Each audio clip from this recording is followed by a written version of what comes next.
Welcome in to another new NACE International podcast. My name is Ben Dubose, and I'm a staff writer with Coatings Pro magazine and with Materials Performance magazine. On today's podcast, as we continue our exclusive interview series, I'm joined by Alan Robinson, Commercial Vice President for North America at Dow Polyurethanes. Alan, good morning. How are you? Good, and good morning to you as well, Ben. Thanks for having me on. No problem. Glad to have you. And before we get too deep into the podcast, I'll start by giving you a chance to briefly give a biography of both yourself and the company. For any of our followers that might not fully be familiar, just fill us in about what the expertise is that you have, or I suppose a better way to frame it, your company's expertise. Yeah, absolutely, Ben. So why don't I start first with just company? So Dow Inc., the former Dow Chemical Company, we specialize in making multiple different materials, from plastics to wet chemicals, industrial-based chemicals, and today what we'll really talk about more is in the polyurethane space of chemicals that we offer into various different industries and segments. If I spend a little bit of time just on me and kind of what I do, Ben, so I'm the North American Commercial Vice President for our polyurethanes portfolio. So what that really means is think of it as like the general manager running the North American business. But the capabilities and the things we talk about today are truly global. So within Dow, I wear multiple hats. That's one of my jobs. The other job is really leading globally the strategy around some of our high value, what we call polyurethane systems business, as well as being one of the key drivers in our digital transformation within the business and within Dow itself. And so, what we talk about today, as you've been seeing in the media and different resources, is we've launched a global capability that we're calling Predictive Intelligence, which really gets at formulating expertise and making it easier for our customers to do business with us and making it faster, more efficient for them to do business with us. So, as many of you have probably surmised by now, Dow Polyurethanes, as Alan was explaining, represents the polyurethanes business within Dow. And as far as polyurethanes go, that's a big part of the equation for our audiences at NACE as well. Obviously, they have technical properties that can be used for corrosion resistance, and, for example, we often write about contractors that will apply polyurethane-based coating systems, for example. So with that as the backdrop, I'm going to read the first paragraph of a press release that Dow Polyurethanes recently put out. Alan was just referencing this. You can find it at coatingspromag.com or materialsperformance.com. And then I'm going to get Alan to talk a little bit more about what it means in greater detail as far as the implications for the industry. Here's the lead. Dow Polyurethanes, a business division of Dow, is accelerating its digital transformation through increased integration into artificial intelligence and predictive capabilities geared at increasing its digital IQ across all business operations. Dow is collaborating with Microsoft to accelerate the integration of machine learning and AI solutions into a novel predictive intelligence capability that will transform product development processes and enhance customer collaboration. In short, Alan, what does predictive intelligence mean as far as the industry is concerned? What are the tools that this can give your business or any business potentially? Yeah, think of it as a couple different stages, Ben. And so when I get back to this is all about speeding up and making it easier to do business with our customers, think of it as a few stages. So if we simplify this, stage one, right? We do business all around the world. So let's use your audience as a coatings, for example, and we could pick a favorite coating. Maybe it's the garage, or roof coating kind of application. All around the world, we do different formulations, different testing, different data that we might have. And to go into one of those formulations, it could be 15 different variables. Within each of those variables could be thousands of options. And then just the percentage of that formulation can change between those 15 different variables. So when you simplify this, think of it as a design of experiment that is millions. And it just becomes too much for the human brain to do. And we do this today in the polyurethane industry. The discovery phase, the selling cycle could be anywhere of, let's say, 18 months from customer raises a problem to you go into the bench, in your labs, and you start to formulate all these things, and then you try to trial, and maybe you fail, you go back, you tweak it again. So this could be an 18-month cycle. Some are longer, some are shorter.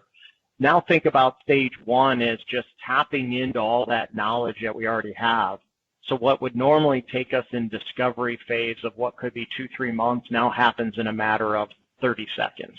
Mm-hmm. We would type in, key performance indicators that the customer's looking for, and we're able to kind of harvest all of our big data that we've been working on and building up and come up with something that we've done today or have done in the past that would be a good starting point formulation to work in that.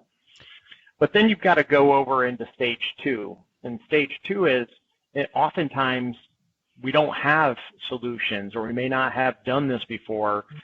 Trends are evolving. There's a new chemical that's being tested for waterproofing, or for, chemical resistance. And so oftentimes you may not have a formulation sitting on the shelf. Well, now introduce, the Microsoft and machine learning, artificial intelligence capability that can help predict formulations that maybe we haven't put together or not currently in our quote catalog. And so now it will give us, based on all the testing that we've done, all the data that we'll upload into this capability, it will give us a projection of what the formulation should look like, given that we've never done it. And so this is a great opportunity to really accelerate our innovation pipeline and also accelerate doing business with customers and solving their problems. Stage three, although may not be as applicable in some of the areas that you do business in, so I think of formulators and applicators applying it down, but in many cases in polyurethane, you have to marry wet chemistry with equipment. Mm-hmm. And there's just as much variables in the equipment. And so being able to build machine learning on equipment recommendations, equipment settings, how it marries with the chemistry is going to be where we get to in the future as well. And so when you think about this, the attempt is to take a sales cycle that is exceptionally long today and be able to simulate everything to shrink that sales cycle down, cut it in half more than 50%, making it easier, more effective, and more efficient to do business with Dow and to meet our customer needs faster. What type of trends have you seen in the industry as far as the increased digitalization, just on a very broad level? Why is this the right way to go? What type of feedback have you gotten from the customers that you deal with that lends you to think that, that the industry is ready for this and that this is the right direction to go in? Yeah, let's first start with the trends, I think. So on the trend side, I think there's been a lot of activity in digitalizing supply chains. You often like to use other industries, main players like a Home Depot or Walmart that have really taken digital supply chain to the next level, or even Amazon, where connecting supply chains and ERP systems between different companies to really make it digital, make it more effective. So there's many of those trends here in this space as well, where you're looking at digitizing your entire, what people refer to as end-to-end. I produce and I can ship to a customer, and making that digital. Dow's also doing that as well, ensuring that we can digitize kind of the end-to-end process. We see digital starting to take place in troubleshooting, whether that be sensors on your customer's equipment and doing more digital troubleshooting from afar. That's an exceptional way to also help address and do troubleshooting for customers. But digitizing your R&D process. So when you think of like a polyurethane system, for instance, you're customizing each formulation for every customer. No one customer or no one product is sold to two customers. It's a very highly customized solution for all of our customers that are out there. And so digitizing the whole formulation and customization process will help speed this up. And that's why we looked at this going, we can all do the digitalization of end-to-end, and we can do the troubleshooting but we believe there's a tremendous amount of value in shortening the sales cycle to meet customer solutions, and we think that's a winning proposition.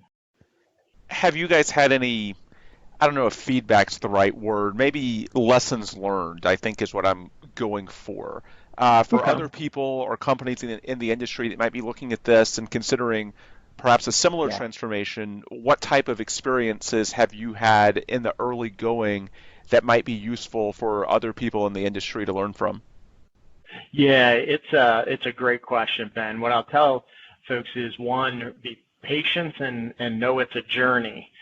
You don't get there overnight. So Hmm. some of the key things we've learned is, take our space in polyurethanes, is you really have to break it down into simple, basic steps Hmm. and focus your area in certain segments.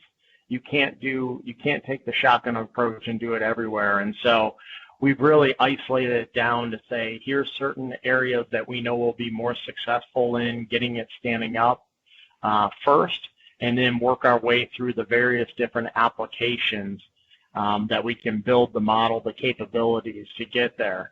And it is a journey. This is not something you raise your hand and say within a couple months you're going to be there. This is a multi-year journey that you'll Hmm. take to really digitize the whole process to go after it. So you have to stay focused. You have to be willing to, you know, prioritize and stay away from some other initiatives that might veer you off of this attention. And you have to realize that you're probably going to need some help. You won't have all the capabilities internally. So here at NACE, and I mentioned this earlier, our audiences are largely interested in polyurethanes as they pertain to things like coatings, linings, insulation, and all these other technologies that can be used for corrosion control. Are there any examples that you can give as far as the types of trends or information that might can be predicted within material science? Just talk, if you could, about some of the properties within that field that you might be able to predict with this type of machine learning predictive intelligence. Yeah, certainly. And so we won't be able to go into a tremendous amount of details, but I can talk at a high level as you think around some of the different areas. So in the case space is really what you're referring to, what we call industrial or case, so Hmm. the coating, adhesive, seal, and elastomer kind of side of the business in polyurethane. And so you can look at, we often talk about KPIs, key performance indicators that folks would be looking for. So whether that's, bonding material or substrate that you're going to be bonding to, or, what kind of chemical resistance, what kind of waterproofing resistance that you might be looking for. The problem with trying to answer in the case space is it's so highly fragmented. There's so many different applications. There's so many different KPIs, and so I'm trying to give you a high level Hmm. of what you would focus in on. But if you start to, you have to figure out what the key initiatives are in each of those various applications and segments. And so I'll give you an example. I know you mentioned insulation in one space in your write-up, right? Folks might be looking for insulation value. They might be looking for how it fills the cavity. They might be looking for density. They might be looking for sustainability, features. And so all of those KPIs can be plugged in to figure out what formulation best meets the needs for our customer.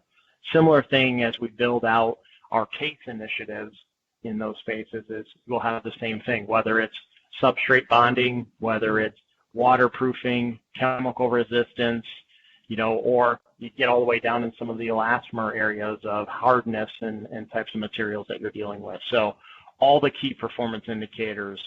The intent is, if you simplify this, is a customer has a problem, they Hmm. identify what the problem is, and we're able to find a solution that matches up with it. And if we haven't done it before, the Microsoft capability will help us find the formulation that could do it. As we wrap up the podcast, what's the timetable moving forward with all of this? What are the next steps on the horizon as Dow Polyurethanes continues to roll all of this out? Yeah, so if we look at end of the year, we'll have capabilities in a particular segment. We're focusing in on the first segment to launch the truly predictive capability Hmm. is going to be in what we call a consumer science space. that capability, we will have internal capabilities by the end of the year.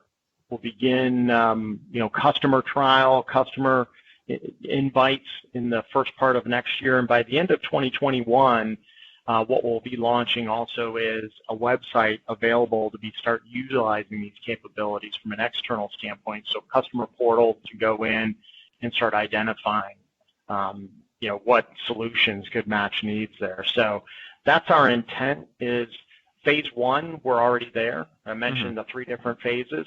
Phase 2 will be there in a particular segment by end of the year, with the intent to extrapolate that out over multiple segments, with the target to be there across all segments within a 2-year time frame. Okay. Like I said, it's a journey, Ben. It doesn't happen in just a couple months, right? And then, like I said, we'll open up customer portals in 2021 to begin and start using and utilizing these tools. And our internal team will start being able to utilize the tools even deeper. So stage 2, 2021. Good insight there from Alan Robinson, Commercial Vice President for North America at Dow Polyurethanes. Alan, before you go, for any of our listeners that want to keep track of your journey at Dow or get more information, what's the best way that they can do that? I'm guessing it's the website, but basically plug anything that you want to plug that might be of value to our listeners. Yeah, absolutely. I mean, first and foremost, Dow.com. Our website's been revamped. That's where Predictive Intelligence will also be sitting, is on our Dow.com website. So I would say that's the best place to go to really start tracking progress, raise your hand for questions, start checking in on what's happening predictive intelligence-wise. The other thing is always keep an eye on LinkedIn. We'll be sending out updates. We'll be using that forum to provide any information, updates, and access to folks that may have questions. You can always reach out in that space as well on LinkedIn. Sounds great. Again, he is Alan Robinson, Commercial Vice President for North America at Dow Polyurethanes, and this is where we will end things today. Alan mentioned where you can keep up with Dow, but before we sign off, I also want to throw in a few more of our own plugs as well. You can read Coatings Pro Magazine at coatingspromag.com, and you can read Materials Performance Magazine at materialsperformance.com. You can also find out more about NACE, the association, that is, at nace.org. You can also subscribe to this podcast, if you have not already, at Apple, Google, Spotify, or any number of our great distributors. And while you're there, please don't hesitate to reach out and leave us a 5-star review if you can. Once again, for Alan Robinson, my name is Ben Dubose. Thanks as always for listening, and please come back soon for another new NACE International podcast.